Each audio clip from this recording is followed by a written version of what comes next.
What up, everybody? It's me again. I know it's been a long time since our last video.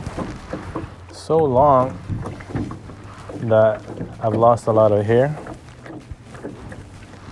My hairline is really backwards now. Just like me rowing the boat backwards right now.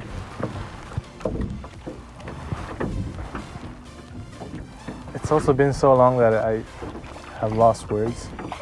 I don't know what to say.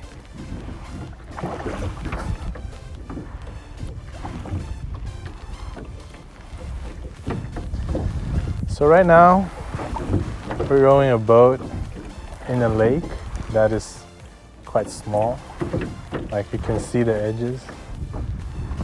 And even if I don't row it, I think we'll hit the bank again eventually.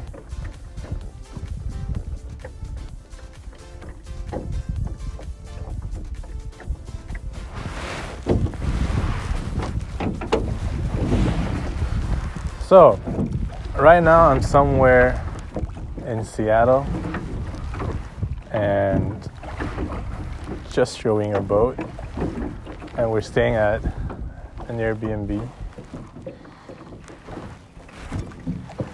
I'm not sure what I'll be cooking yet, but I'm sure it's a very boring dish, as all my previous dishes have been. Or probably I'm not even gonna make any dish in this episode, since it's been so long. It's more fun to row a boat that leads us nowhere.